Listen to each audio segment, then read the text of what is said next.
Delighted to be here today. What I'll do is start off by very briefly explaining some of the background, some of the global trends and local trends we're looking at in trying to work out what Estonia Air's future strategy should really be all about. I will then move on to talk more specifically about where we stand. How far have we come? We have not completed the work, but we have pretty much decided where we're heading. Of course, this will all be subject to getting the support from our shareholders. But first, let's look at what's going on in the world around us. What's going to be affecting Estonian Air, as well as, for that matter, tourism in Estonia in the years to come. We live in a world of increasing inequality. What it means is that the income differentials in Western societies are increasing. To give you an idea of what this means, we can look at the US.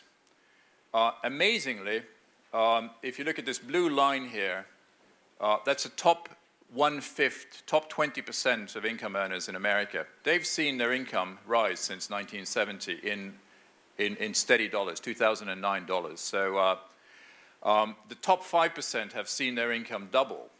But the rest of the population, effectively 80% of America's population, have the same, more or less the same purchasing power today that they had in 1970.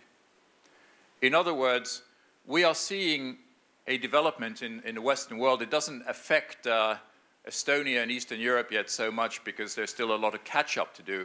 But in the more advanced Western societies, what we're seeing is that the vast bulk of the population is not experiencing an increase, a significant increase in their incomes. This, of course, has enormous repercussions for how they spend their money, where they go on holiday, which airlines they choose to fly on, and so forth. However, whilst this is going on in the Western world, we're seeing a revolution, of course, in the emerging markets. Again, if we look at, I mean, there are so many different ways of defining the middle class, but this is a way a lot of analysts do it. If you look at Europe, the middle class, the size of the middle class, and this goes back also in a sense to the chart I was showing you just a while ago, is pretty much unchanged. It's not going to change much between now and 2030. North America, this one here, is also not going to change very much.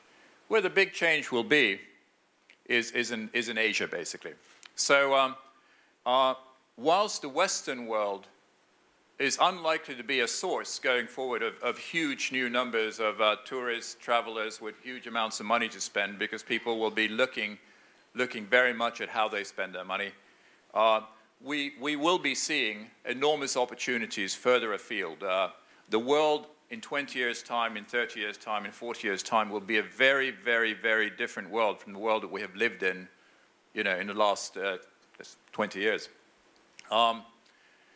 Air travel, partly as a result of the charts, the statistics that you just saw, is also likely to continue to rise.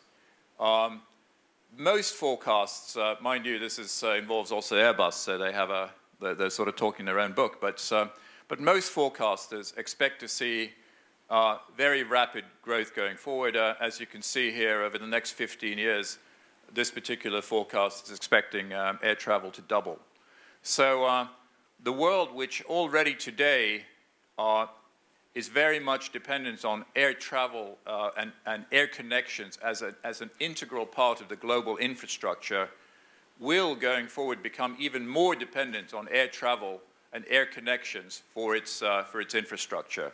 A country that is not connected in terms of air infrastructure in the world to come will not basically be a significant player in the global economy, because it's very hard to be a significant player in the global economy if you're not on the map, if you're not properly connected in terms of air infrastructure.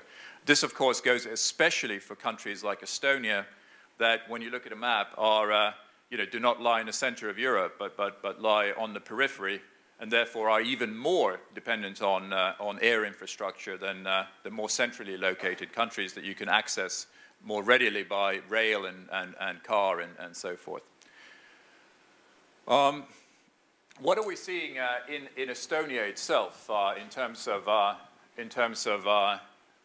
trends? Some of this is what you saw Maria show already, but there might be a few statistics that you find interesting. First and foremost, the steadiest source of tourism, of course, is Finland. The fastest growing source of tourism is Russia.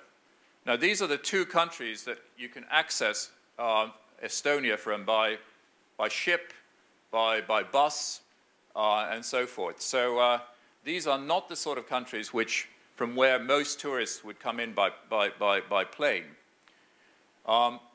When you look at the countries that tourists would access Estonia from by plane, then the picture becomes a lot trickier. There aren't any very clear trends here. Germany, Sweden, Britain. It seems like, over the last few years, numbers of tourists and visitors have jumped all over the place. There are no clear trends. What you can say, which is also interesting, is if you see the dramatic jump in visitors, this is, by the way, these are, I think, half-year numbers. So just in case you know the full-year numbers, don't confuse these numbers with the full-year numbers, because this is first half of the year, just to give a comparison. But what you can see is the first half of 2011, visitors from Britain have more than doubled. This is a sign of what air connections can do. This is obviously mainly the low-cost carriers, having marketed Estonia as a destination and having added connections to Estonia. What it shows is that you can create demand for tourism, even for a country like Estonia, if you have the right sort of air connections and if you market them correctly. The question, of course, going forward is, if Estonian tourism is to really flourish, how on earth are we going to see similar increases, or at least significant increases, from many other countries that will not be serviced by low-cost airlines the way the British market is being serviced? Most countries in Europe, and of course Europe, at least for the foreseeable future, is where most tourists would come from, are not countries that readily lend themselves to low-cost carriers connecting those markets with Estonia. Somebody else has to do it if we are to have any connections. Just very, very quickly, Estonia is a huge recipient of Russian tourists, which is something we're looking at, because maybe we can go beyond St. Petersburg, where most of these Russian tourists are coming from, and attract Russian tourists from further afield by improving the air connections. Also, interestingly enough, Maria was showing how well Estonia has done versus the competition. Well, you can see it here in a slightly different form, and it is quite amazing. I mean, in terms of international hotel nights, Estonia has seen the second biggest increase in Europe. So a lot of good things are happening here. The question is, how do we keep up the momentum? And here, I think, without a national carrier, without a strong national carrier that cares about serving the Estonian market, whose prime purpose in life is to serve the Estonian market, it's very unlikely that we will be able to maintain the sort of momentum that we have seen recently. As welcome as the low-cost carriers are, and they are very welcome, the fact is that they will only fly a fairly limited number of routes to and from Estonia. They will only fly the routes where they can get enough passengers to guarantee themselves profitability. You don't have to be a genius to work out that there aren't going to be that many of these routes. They also do not serve business passengers the way that, of course, regular carriers do. Business passengers, this is not the real topic of this conference, but they are the key ingredient to the overall development of the Estonian economy. So a national carrier, I would argue, is needed, and I will argue. We can see in the case of Lithuania, where the national carrier was allowed to go bankrupt, that there's been a dramatic drop in air traffic into and out of Vilnius. It's very hard to determine exactly how much damage this is doing to the economy, how much damage this is doing to tourism, but suffice it to say that no doubt it's significant. What is the mission of Estonian Air? What is Estonian Air all about? Why does it even exist? Our purpose in life is to connect Estonia to the world. As simple as that. But in doing so, I want to say here that connecting Estonia to the world is something where we cannot afford to be like a low-cost carrier looking purely at profit indicators. We have a duty beyond pure profit to supply Estonia with the prerequisite or as many connections to the outside world as is possible. In doing so, however, we do also need to remember that, as all national carriers, we are, in a sense, a visiting card. If somebody gets on an Estonian Air flight, it's usually, or very often at least, the first experience they have of Estonia. If it comes across like some sort of a post-Soviet experience, clearly their impression of Estonia is going to be very strongly influenced. If, however, their experience is positive, if they think, wow, this is something special, nice, the service is good, the ambiance is good, it's a very good start to whatever it is that they're coming to Estonia to do, whether it's to be a tourist or to do business. We, of course, also have to, in due course, overall, when you look at the overall business that we carry out, we have to do it on a profitable basis. But we have more. Our duties go beyond pure profitability. In looking when we started looking at what we really should do, we had to choose from a number of different strategy alternatives. We basically had to determine whether or not we wanted to be a pure regional carrier. This is where, before the new management came aboard and the shareholder shifts took place, this is where the airline had been moving. It had been moving towards becoming what is commonly referred to as a regional airline. In this case, it would have mainly been, its main purpose would have been to serve larger hubs in the vicinity, the Stockholm, Copenhagen, and so forth, flying out of Tallinn, maybe flying out of Vilnius. Until recently, the airline had a base in Vilnius and was serving hubs out of Vilnius as well. This has now changed, and it's based purely in Tallinn, serving only the Estonian markets. Or do we go beyond that and look at medium haul, which is basically to try to fly to significant larger airports throughout Europe? But in doing so, of course, the challenge is how can you do it, reasonably profitably when you have such a small home market? So if we, wanted to become a medium haul airline, we needed to look at what we could do to increase the passenger flow using Estonian Air. Or, of course, lo and behold, long haul, in the first, or one of the first slides, I showed you how the middle classes in Asia will explode in numbers. Of course, this means that, in 10, 20 years' time, the number of Asian tourists, Asian visitors, Asian business people coming to Europe, and for that matter, hopefully to Estonia, will explode as well. Well, who's going to service them? Anyway, these were the options. On the business model front, there is, of course, everybody these days in Estonia especially knows the low-cost model, which is that you keep all costs to an absolute minimum. You fly to airports that are often far away from the destinations in order to have the airports fees as low as possible, and you basically just offered low-cost tickets in order to give passengers the ability to access a new country or whatever, a destination at as low a cost as possible.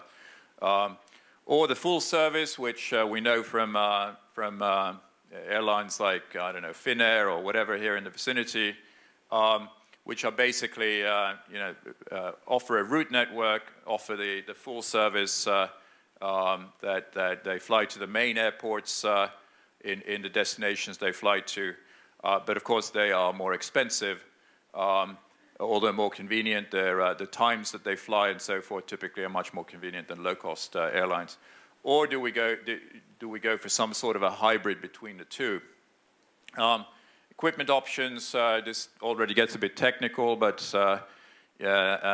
single fleet just simply means that you only have one airplane type, which saves a lot in terms of maintenance and overall costs. A mixed fleet is where you have different types of airlines. Well, in deciding which way to go, we needed to keep a few criteria in mind.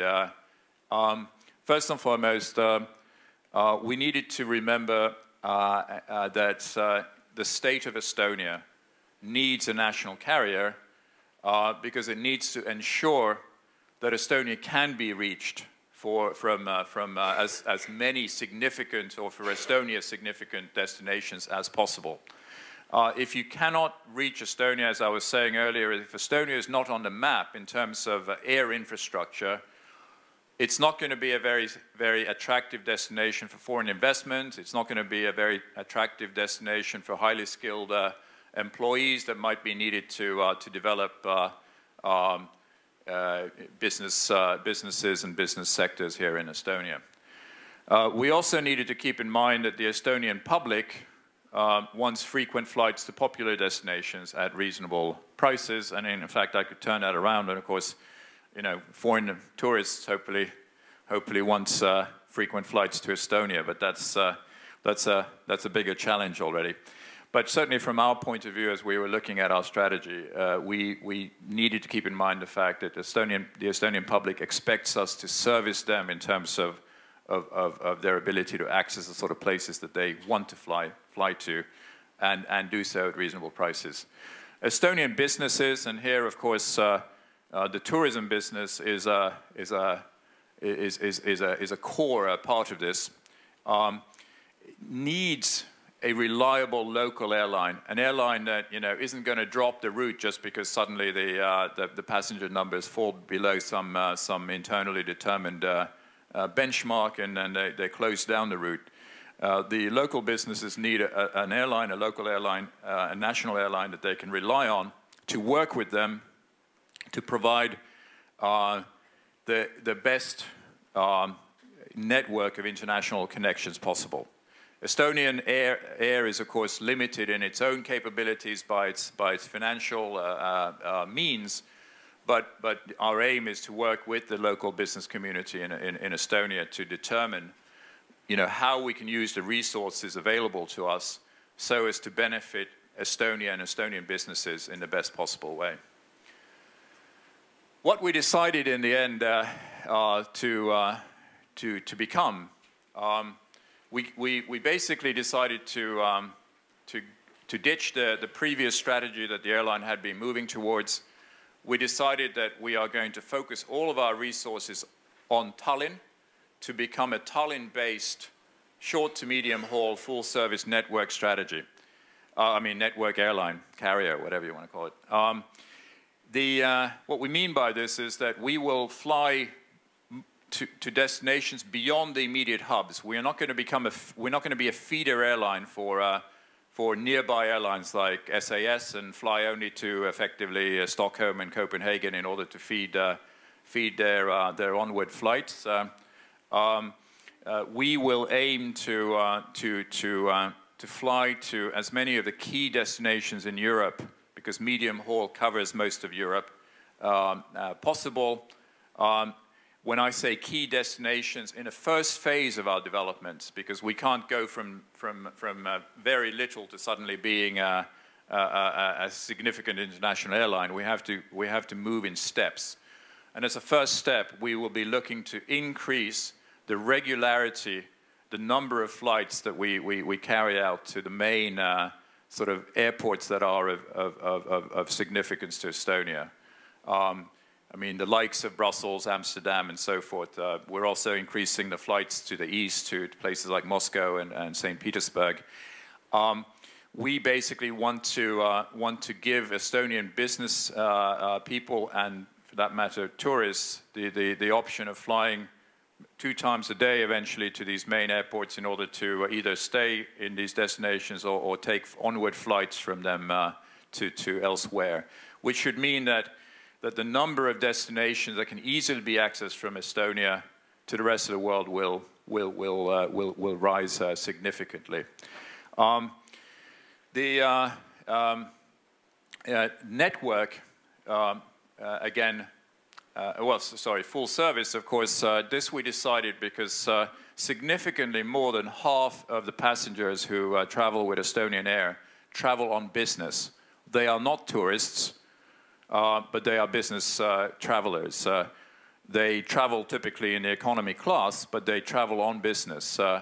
So we feel it's our duty to offer the sort of services that business-related travelers expect. They want to fly not to some distant small airport that offers low fees, miles and miles and miles, kilometers and kilometers and kilometers away from their actual destination.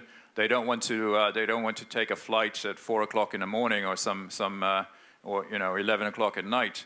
They want to fly during daylight hours, during to a let's call it respectable schedule, not during off-peak hours. They want to fly to airports that are as close as possible to their destinations. They want to fly on a full service airline.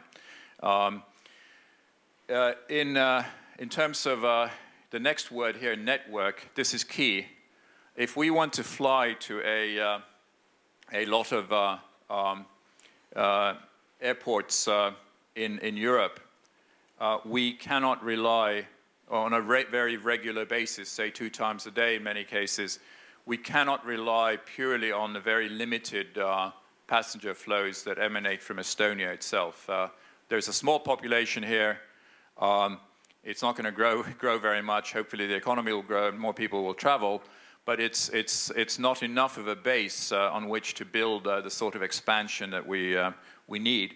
So what we are doing is we are looking to develop Tallinn into a hub. What we want to do is be a network carrier. Whoops. If you look at this map, and if you look at the sort of flights that you take to Europe, what does networking mean? Many people, when I sometimes look at comments on the internet, when people comment statements made by Estonian Air or whatever, I've noticed that there have been a lot of critical comments about the announcement of flights to Jyväskylä in Finland or to Trondheim in Norway. Well, when you look at the map here, if you're living away from Helsinki in Finland and you want to fly to somewhere in Europe, what do? You take a flight to Helsinki and then you fly to Europe. What if Estonian Air could offer these same travelers a flight to to Tallinn and then on to Europe, maybe at a cheaper price or more convenient time?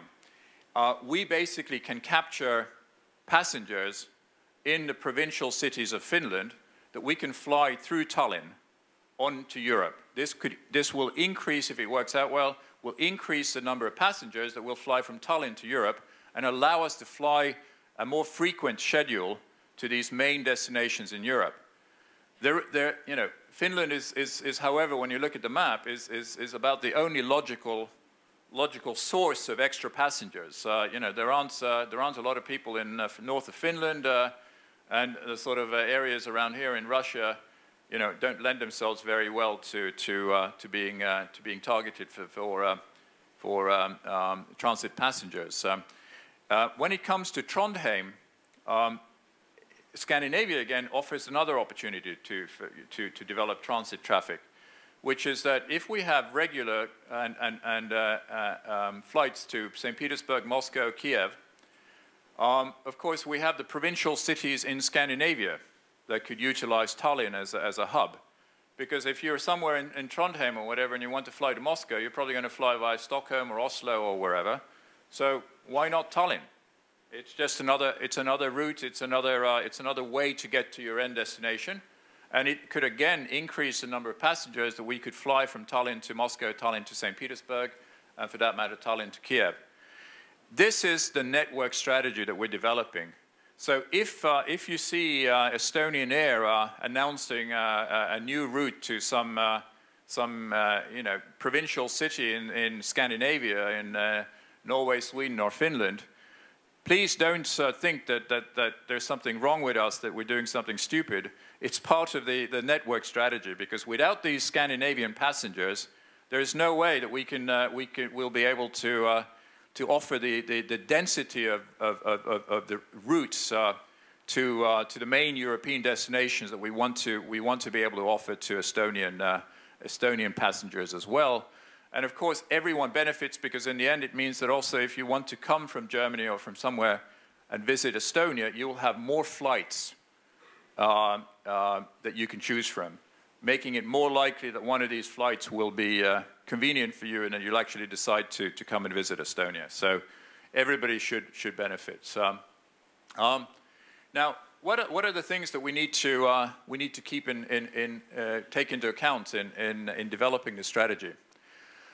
First is that you cannot go and just be profitable from day one, especially if you're trying to develop something totally new, such as the concept of Tallinn as a hub and Estonian Air as a network airline. I think it's not very difficult to see for people that if we are successful in our strategy, we will have created for Estonia something extremely valuable. The challenge is how to get from where we are today to where we have a successful, profitable network strategy. This will require, as Minister Part said earlier, this will require investments. The question, of course, is how can we structure this so that the investments are justifiable, so that nobody will accuse us of trying to be Air Baltic #2. So that everybody will see that this is done in a controlled way. But growth will cost money. It will require investments. And in many cases, it takes time before these investments start to give a return. Now I'm talking about the airline alone, because the return, and I'll talk about it in just a second, the return that will come from the benefit that Estonia as a country, as an economy, will gain from this strategy will, of course, not show up on the profit and loss statement of Estonian Air. But we also have a commitment to become profitable as an enterprise in the medium term. So what we need is we need to be able to convince our shareholders, primarily the state of Estonia, that what we are doing is in the interests of Estonia, and that what we are doing is not a waste of money, that it will eventually pay itself back, also in terms of the returns that Estonian Air as an enterprise, as a company, will be able to show. The medium-term targets, therefore, are pretty clear. We want to become a reputable airline in Scandinavia. We view Estonia, for the purposes of how we define ourselves, as a Nordic, as a Scandinavian country. We want to offer a Nordic, a Scandinavian level of service. We want people who fly Estonian Air to feel like they're flying on a Nordic airline, not a post-Soviet airline, which is a very, very important image builder, I believe, for Estonia. We want to fly to the major cities in Western Europe. We will, of course, start with a relatively limited number of these major cities, but we'll try to get the number of connections, daily connections, up as much as possible. you know, if you fly somewhere 2 or 3 times a week, that's not a very good connection. If you fly somewhere daily, that's already a decent connection. If you fly somewhere 2 times a day, that's a good connection. And of course, we want to move up that scale as fast as we can. And of course, the routes that we're building to Scandinavian provincial cities will hopefully help us to achieve this as quickly as possible. And we want to be profitable. Now, you know, we're building a new strategy. The new management team is, you know, has only been finalized in the last couple of weeks. Tero started from the beginning of June. So we've been working flat out to get to where we are now, to basically define where we want to go. We are continuing to put more meat on the bones of this strategy, and we hope that in the coming weeks we'll be able to come up with a more final, detailed strategy that we will then discuss with our shareholders. We, in the meantime, of course, very much hope that we can explain our thinking, our strategy, as we are trying to do right here now, to the wider public in Estonia as well, so that it doesn't come as some sort of a surprise, because we think that what we're doing is being done very, very, very much in the interests of Estonia as a country, as an economy. But we do want to become profitable. And what we are saying, what we are going to say very clearly is that we believe that if we get our strategy approved by the end of this year, next year will be a year of a lot of changes as we start to implement this strategy. The year 2013, which is only whatever it is, 15 months away now, is the first year where I think that we would be happy to stand up and say, you know, that we're happy to be judged on the initial results of the strategy. We certainly would feel that 2013 should show a significant improvement in results over 2011, 2012.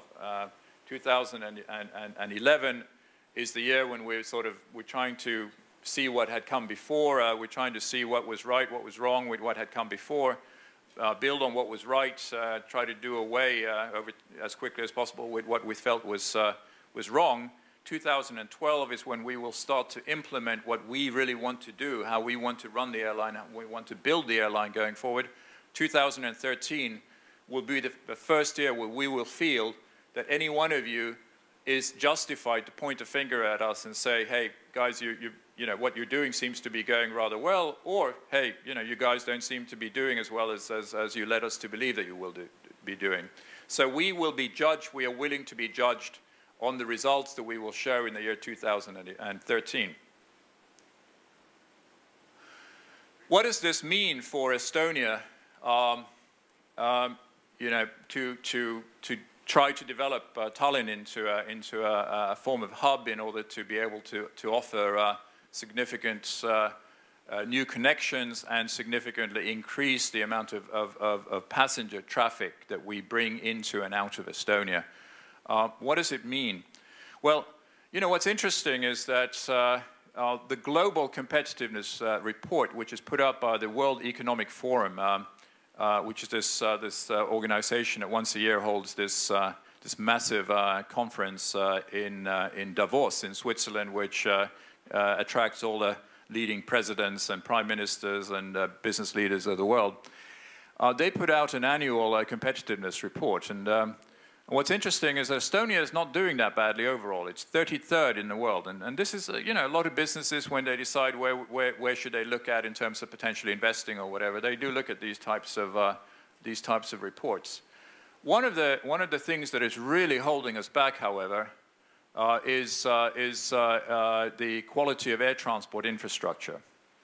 We are weak. Ethiopia is better than us. Only Lithuania, which let their own airline go bankrupt, is worse than us in our own neck of the woods. You know, Finland is doing, as one would imagine, rather well, and Latvia is doing substantially better than us. You know, what's you know, this is obviously something that if we want to see a further development of the Estonian economy in the tourism sector, but in many other sectors as well, something we should be doing something about. And of course, this is where Estonian Air sees itself playing a significant, maybe the most important role in changing this. Without changing this, we're not going to be able to continue to attract significant amounts of foreign direct investment. Estonia most certainly is not going to become a major international IT hub because, I mean, the IT sector is a fairly young sector. These are very international people. They hop around the place. They don't want to be based in a provincial city from where you can't get to places. So if we want to, and there's a lot of talk of how Estonia should become an IT center, great. I think that would be fantastic. But you can't do that without doing something about this miserable placement we have in terms of air transport infrastructure. Also, by growing, by opting for a strategy of growth where we will be adding new planes, adding the number of planes that we fly in order to be able to offer more connections to more cities, in order to develop Tallinn into a hub, we will be creating significant numbers of new jobs. I mean, we will create hundreds of jobs in aviation-related sectors and no doubt many thousands of jobs in related sectors such as tourism-related sectors. If we can bring in, you know, thanks to our efforts, you know, a few 100,000 extra tourists, I mean, that's going to have a huge impact on employment in the tourism sector. The Ministry of Economics did a study. Admittedly, these studies are always rather theoretical, but they did a study saying that if theoretically in the year 2015 Estonian Air were to carry 2.5 million passengers, which is quite a bit more than we're carrying at the moment, but you know, just to see what would the impact of this increase of over 1.5 million passengers be. This has nothing to do with the economic result of the airline itself. It's the impact on the economy of Estonia. They came to the conclusion that the direct impact would be in the order of 116 million of extra income. But of course, the indirect benefits cannot really be quantified. So. What would it mean if Estonia became more attractive to foreign investors? If you know, if Estonia became more attractive as an IT center, what would that mean to the economy? What would that mean to the number of high value-added jobs that Estonia could attract? That, of course, in themselves would then benefit other sectors in the Estonian economy as well. But it's clear that we're talking about very significant numbers. There was an international study done saying that the quality of air infrastructure can increase, a good air infrastructure can increase a country's GDP by between 4% and 10%. And here, the more peripheral, in a sense, the country is, the larger that percentage is likely to be. So who knows? I mean, it's very hard, if not impossible, to put exact numbers on these things. But what is clear is that Estonian Air is more than a company. Estonian Air is basically a significant part of Estonia's air infrastructure. And for a peripheral country like Estonia, geographically peripheral country like Estonia, air infrastructure is a prerequisite for success. You can't develop the tourism sector, you can't develop the economy without decent air infrastructure. I'll end with two different looks at a map. One is the traditional sort of European map, where you know, we like to cut out Russia because we don't think Russia is part of Europe, and we basically base it around Germany, which is the center of Europe. And of course, this leaves poor Estonia as well as the neighbors here in a very peripheral position indeed. There is something to this map. I mean, clearly, most of our potential tourists, although most of the existing tourists come from here, as we heard Maria say, going forward, we want to see a much larger number of our tourists coming from here. But, I started off this presentation by pointing out how the world will change and how the emerging markets will totally change the way we see the world economy, where the source of tourism in the future and so forth, and of course the big growth will come from here in Asia.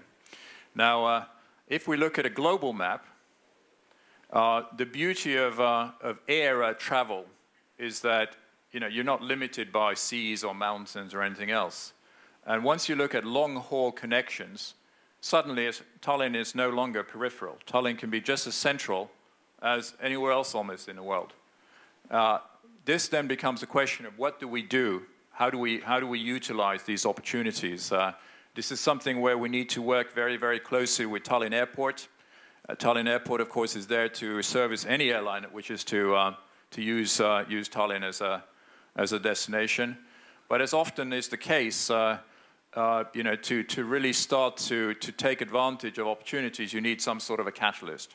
I'm talking here about the future, nothing near term here in particular, but it's clear that if we at Estonian Air succeed in successfully implementing a medium-haul network strategy, if we can build a good network of connections within Europe, if we can do so profitably so that Estonian Air itself would be profitable, then we are an ambitious group of people and we will be looking at broader opportunities down the line, again with one main aim in mind, which is to service the Estonian economy in what we do.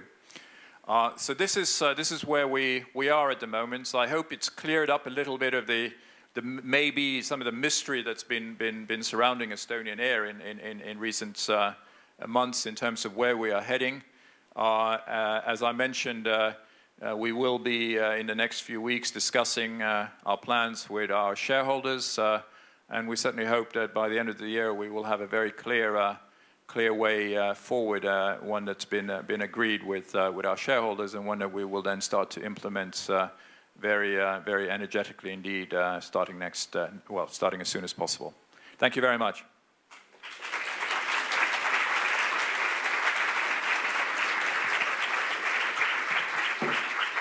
Okay. Suur aitäh härra Heleniusele. Ma kujutan ette, et sellist meest ei tohiks niisama minema lasta, et küsime veel, on ju. Aga ma ütleksin lennujaama poolt siia juurde, kuna Joakim tegelikult saab eesti keelest päris hästi aru, siis ma hakkagi seda tõlkima. Et haabiks muutumine on iga lennujaama märg unistus.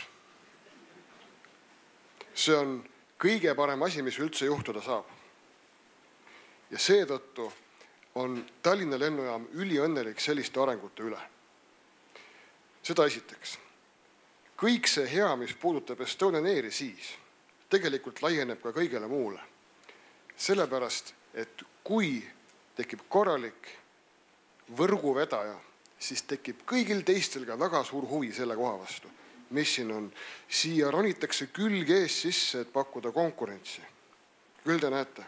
Ja mis kõige kihvtim, Estonian Airile endale tekivad ülihuvitavad variandid jagada koodi, pidada sõprust, lasta kellelgi teise lennata ühte liini, ise panna teist, nii et lõppkokkuvõttes võitjad olete kõik teie ja Eestit külastavad turistid. Et suur tänu. Aga palun küsimused härra Heleniusele.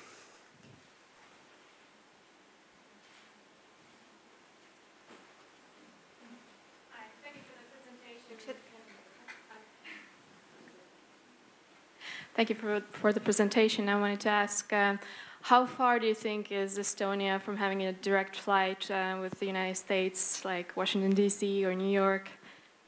I think the second, the map of the globe here is shows the potential, but I think we're quite a number of years away from having direct flights to the US. My own feeling is that certainly if you talk about Estonia Air being the provider,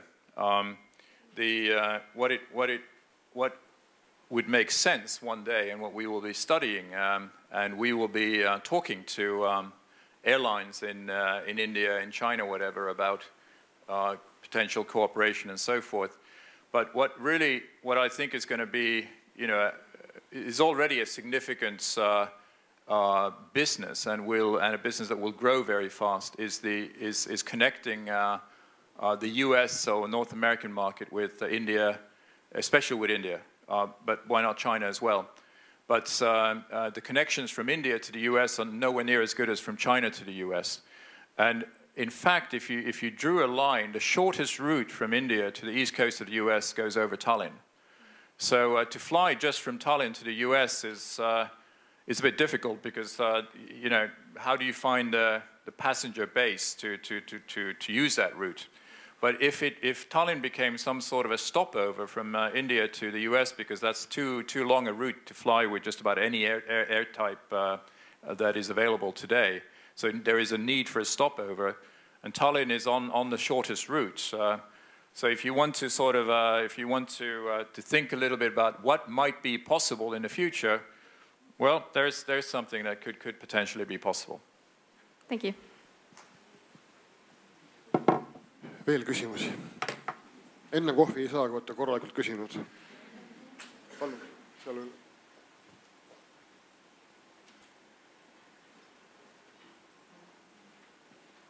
Firstly, thank you for a fascinating presentation, and probably one of the more robust strategies I've seen in the airline industry for a while now. We know that Branson always says the best way to get to 1 million in the airline industry is to start with 1 billion.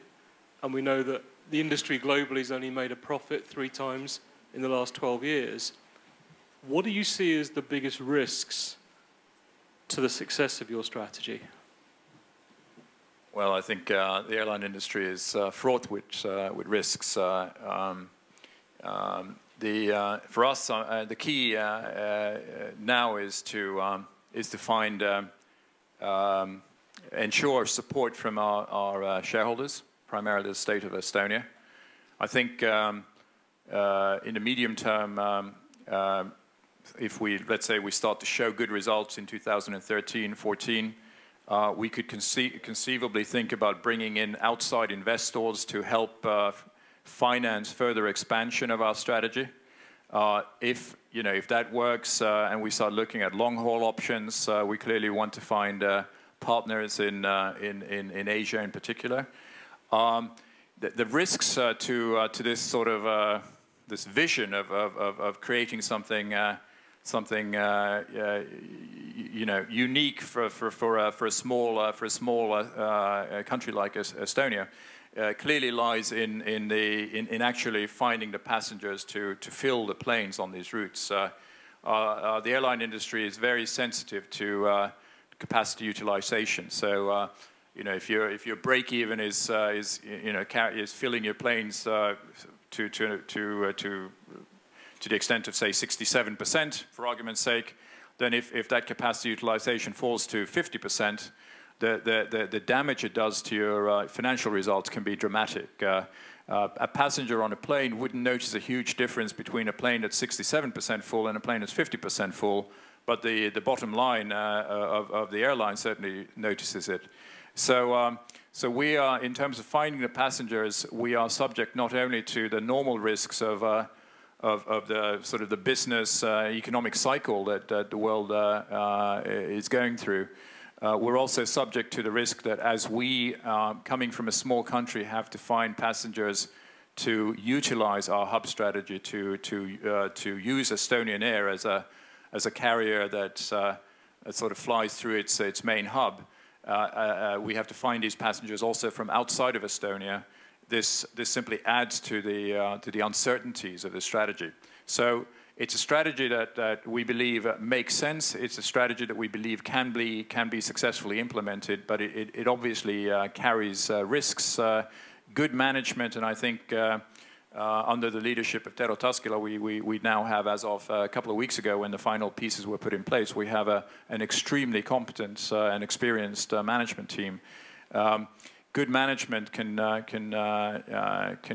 contain and minimize risks, but can't do away with risks. I think the next 2-3 years are going to be really hard work. But if we succeed, I think we will have done something which can then be built on very significantly. If the next 2-3 years work out, then the next 10 years could see Tallinn develop into something quite exciting in terms of air travel. Aitäh, Rocky.